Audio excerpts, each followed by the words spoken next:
এবার পবিত্র রমজান মাসে কি 1 ঘন্টা করে ছুটি পাবেন সংখ্যালঘু মুসলিম কর্মচারীরা? ঈদে 3 দিনের সরকারি হলিডে দেবেন মমতা?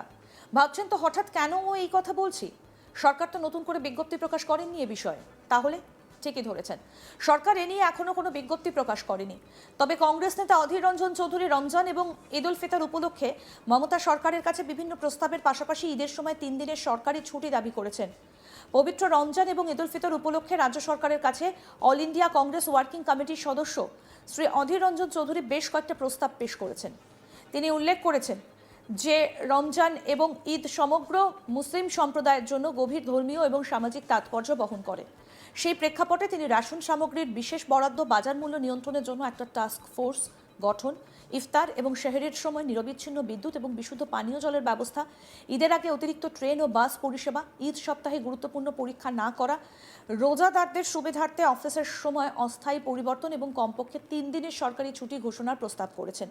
তিনি স্পষ্ট করে বলেন যে এই দাবিগুলো বিশেষ সুবিধে নয়, বরং উৎসবের মরশুমে প্রশাসনিক মানবতা এবং সামাজিক সম্প্রীতি বজায় রাখার জন্য এগুলো প্রয়োজনীয় পদক্ষেপ। পবিত্র রমজান মাসকে সামনে রেখে পশ্চিমবঙ্গের রাজনীতিতে নতুন করে উত্থাপিত হলো ছুটি এবং প্রশাসনিক সুবিধে প্রসঙ্গ। কংগ্রেস নেতা অধীর রঞ্জন চৌধুরী রাজ্য সরকারের কাছে একাধিক প্রস্তাব জমা দিয়েছেন। রমজান মাসে কর্মরত রোজাদারদের জন্য অফিস টাইমিংয়ের সাময়িক পরিবর্তন, অন্তত 1 ঘন্টা করে ছুটি, ঈদ উল ফিতরের ন্যূনতম 3 দিনের সরকারি ছুটি, বিশেষ রেশন বরাদ্দ, বাজার দর নিয়ন্ত্রণের টাস্ক ফোর্স, ইফতার সেহরির সময় নিরবিচ্ছিন্ন বিদ্যুৎ এবং বিশুদ্ধ পানীয় জল, ঈদের আগে অতিরিক্ত ট্রেন বাস পরিষেবা এবং ঈদের সপ্তাহে গুরুত্বপূর্ণ পরীক্ষা না রাখা। কি বলেছেন কংগ্রেস নেতা অধীর রঞ্জন চৌধুরী, শুনব। সরকারি কর্মচারী মুসলমান, তাদের যেন রমজান এবং ইফতার যেহেতু হয় সন্ধ্যের খাবার খেতে হয়, তার জন্যে 1-2 ঘন্টা আগে যেন তাদের ছুটি দেওয়ার ব্যবস্থা করা হয়। আর আরেকটা কথা, সেটা যে ঈদের দিন পশ্চিমবঙ্গে 1 দিন ছুটি দেওয়া হয়, আমি এই ছুটিটা 3 দিন করার দাবি জানাচ্ছি। কারণ যেমন করে দুর্গাপুজোতে কয়েকদিন ধরে উৎসব পালিত হয়, ঈদেও কিন্তু অনেক কয়েকদিন ধরে উৎসব পালিত হয়। একদিনের এটা সম্পূর্ণ হয়তো দিনের দিন উৎসবটা হলো, কিন্তু আত্মীয় স্বজনের বাড়ি যাতায়াত, দেখভাল, দেখাশোনা এগুলো করার জন্য একটু সময় দরকার।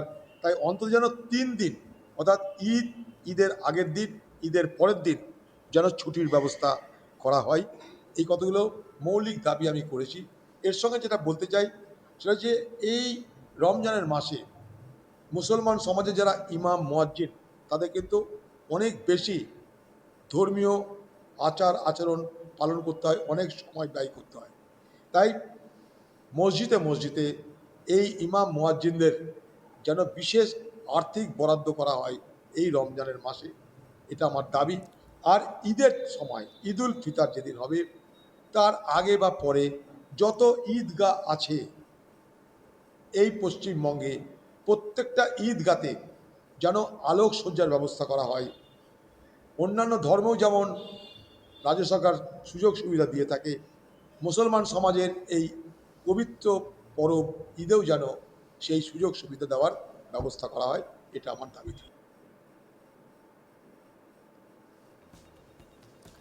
প্রশ্ন উঠছে, মুখ্যমন্ত্রী মমতা ব্যানার্জি কি এই দাবিগুলোতে সাড়া দেবেন? আর সাড়া দিলে তার প্রশাসনিক ও রাজনৈতিক অভিঘাত কি হতে পারে? অধীর চৌধুরীর বক্তব্যে একটা গুরুত্বপূর্ণ লাইন ছিল, এগুলো বিশেষ সুবিধে নয়, বরং সামাজিক সম্প্রীতি এবং প্রশাসনিক মানবিকতা রক্ষার প্রয়োজনীয় পদক্ষেপ। অর্থাৎ দাবি কেবল ধর্মীয় আবেগের ভিত্তিতে নয়, বরং প্রশাসনিক বাস্তবতার যুক্তিতে।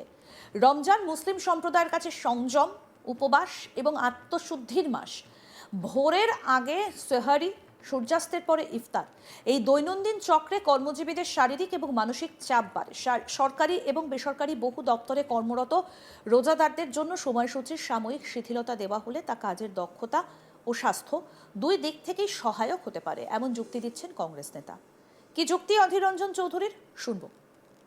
রমজান পালিত হয় মুসলিম জাহানে, আমাদের দেশে আমাদের রাজ্যে একইভাবে তা পালিত হয়। সেই পবিত্র রমজান মাসকে সামনে রেখে আমি কতগুলো দাবি করেছি পশ্চিমবঙ্গ সরকারের কাছে।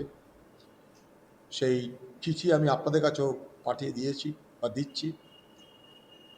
পশ্চিমবঙ্গ সরকারের দৃষ্টি আকর্ষণ করে বলতে চাই যে এই পবিত্র রমজান মাসে চাল, ডাল, চিনি, খেজুর, শুকনো ফল বা অন্যান্য যেগুলো আবশ্যক প্রয়োজনীয় জিনিস তা যেন সস্তায় রেশন দোকানের মাধ্যমে বন্টন করা হয়। 2 নম্বর দাবি যে বাজারে এই সময়, কারণ রমজান মাস পালিত হলে ইফতারের সময় ফল তাদের চাই, ফল তারা খাবে, তাই কিছু অসাধু ব্যবসায়ী এই সুযোগটা নিয়ে ফলের দাম বাড়িয়ে দেয়। রাজ্য সরকারকে বলবো তারা যেন স্পেশাল টাস্ক ফোর্স নিয়োগ করে ফলের দাম, বাজারের দাম যেন সুযোগ নিয়ে, অবস্থার সুযোগ নিয়ে যেন কেউ ঠকাতে না পারে তার ব্যবস্থা রাজ্য সরকার করবে। এই রমজান মাসের এক হয় ভোরের সেহারি, যা খাওয়ার পর রমজান শুরু হয়, আর তারপরে হয় ইফতার। এই সময়টাই যেন কখনো কোথাও বিদ্যুৎ বিভ্রাট না হয়, তার জন্য রাজ্য সরকারকে আগাম ব্যবস্থা নিতে হবে এবং ভোরের যে সেহারি হয় সেই সময় যাতে পর্যাপ্ত শুদ্ধ পানীয় জল পাওয়া যায়, রাজ্য সরকারকে তার ব্যবস্থা করতে হবে। রাজ্য এবং কেন্দ্রের কাছে আমাদের দাবি যে মুর্শিদাবাদ জেলা এবং বাংলার সংখ্যালঘু মানুষ বা মুসলিম সমাজের মানুষের জন্য যেন বিশেষ ট্রেনের ব্যবস্থা করা হয়। ঈদ উল ফিতর অর্থাৎ ঈদ যখন পালিত হবে তার 1-1.5 সপ্তাহ আগে থেকে। প্রত্যেক বছর এই সময় হঠাৎ করে সারা দেশের যে যেখানে আছে, যে যেখানে কর্মরত, তারা সব বাড়ি ফিরে আসতে চাই, আত্মীয়দের সঙ্গে মিলতে চাই, ঈদ উল ফিতর উদযাপন করতে চাই। তাদের যাতায়াতের ব্যবস্থা যেন সুগম হয়, তার জন্যে বিশেষ ট্রেন, অতিরিক্ত ট্রেন ব্যবস্থা করতে হবে। রাজ্য সরকারকে অতিরিক্ত বাসের ব্যবস্থা করতে হবে, যাতে দূর থেকে যারা আসে তাদের বাড়ি ফিরতে কোনো অসুবিধা না হয়।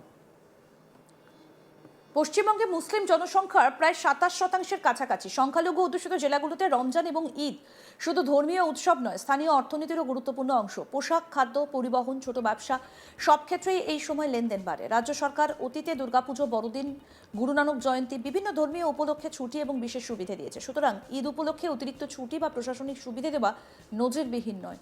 তবে 3 দিনের সরকারি হলিডে এই প্রস্তাব প্রশাসনিক ক্যালেন্ডারে নতুন মাত্রা যোগ করতে পারে। রমজান মাসে প্রতিদিন 1 ঘন্টা করে ছুটি বা অফিস টাইমিং সাময়িক পরিবর্তন, এই প্রস্তাবের বাস্তবায়ন সহজ নয়, কারণ সব দপ্তরে সমানভাবে তা প্রয়োগ করা সম্ভব হবে কি? জরুরি পরিষেবা, হাসপাতাল, বিদ্যুৎ, পুলিশ, এসব ক্ষেত্রে কি ব্যবস্থা? আরও আপডেট পেতে দেখতে থাকুন আজ তাক বাংলা। সাবস্ক্রাইব করুন, নোটিফিকেশন পেতে বেল বাটন অপশন প্রেস করুন।